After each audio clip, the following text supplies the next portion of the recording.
All right, our next guest speaker is Erika Lind. Erika's a DELP firefighter, Department of Environment, Land, Waters and Planning. She's a Forest Fire Management Officer, and welcome. She's also a East Gippsland local, couldn't get that out, and is working in Swifts Creek at the moment. Thanks, Sue. So this is strange. I went to Bairnsdale West and would have been sitting right where you all are sitting now. So it's as sad as it is, I'm also really proud that East Gippsland is starting the conversation. So credit to you all that are sitting out in the sun. You're doing a really good job. Tulu, that was incredible. I'm definitely going to share your video clip because that was really cool. So be proud of what you're doing here today. I guess I'm here to have a little chat about what it's like to work in an industry where there aren't many women, and some of the things, the struggles that I've had, and how I've got through that. Because gender inequality can be one of those foundation blocks that lead to power imbalance and onto potentially domestic violence. So bear with me, I have some notes. I'm not a victim of domestic violence, nor does my job directly assist in supporting those that suffer. But working in a traditional, and still for the most part male-dominated workforce in regional Victoria, I work as a Forest Fire Management Officer here in East Gippsland.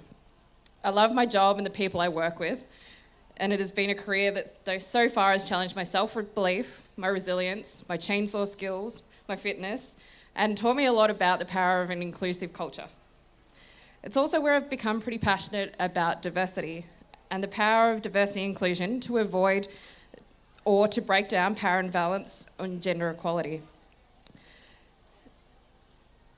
I work in a sector that does not see a lot of women join, though this is slowly changing, which is fantastic.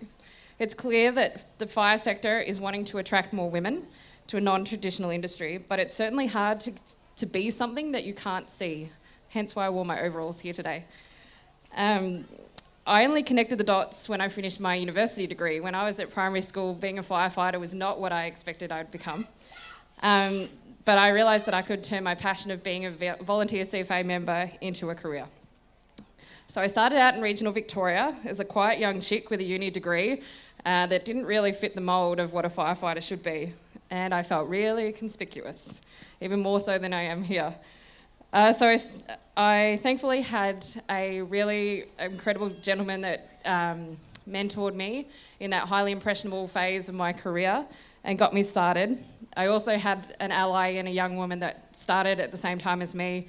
And we could ask each other the silly questions and try and figure things out ourselves without having to ask the guys, basically so we didn't feel vulnerable and we wanted to fit in and be seen as an equal.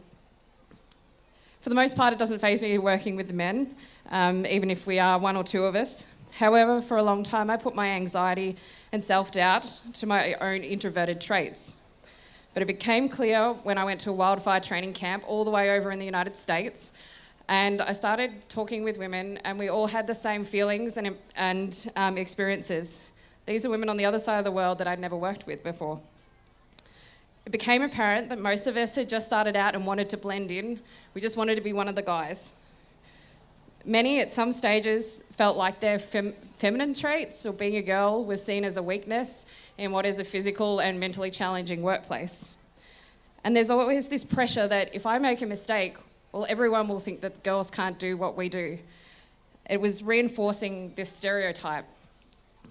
So as you can see, there's a lot of internalised pressure that's going on in someone's head when they should be stepping up, standing out and leading, particularly in emergency situations. So we needed to discover how to be an authentic leader. For example, last season, I stepped up in a sector commander role in a big bushfire, and my introduction was being shown around the camp and assumed that I was there for logistics support or whatever. And that, on a fragile self-belief, can have an incredibly disempowering impact on someone that's trying to step up and try something new.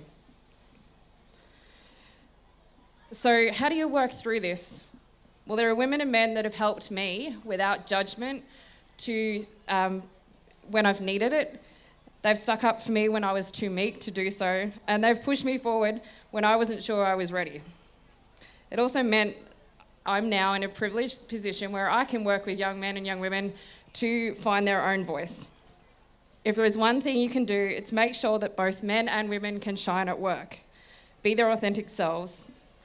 And when you find those little pockets of inclusivity where you feel like you belong, that's where you can be your true self. You can show your true colours, find your voice and build the strength to then move into the next challenging room and face that head on.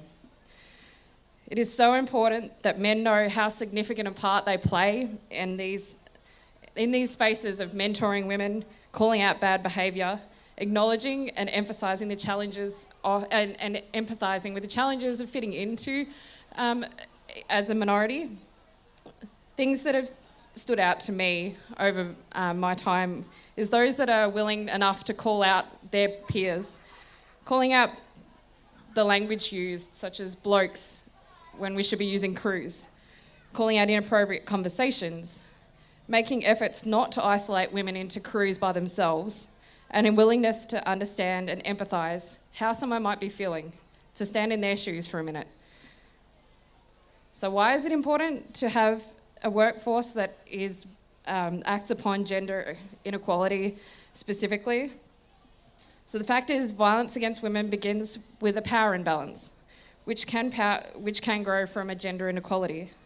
We need to challenge the foundations of violence, that is, the actions, social norms, and the devaluing and discrimination of women.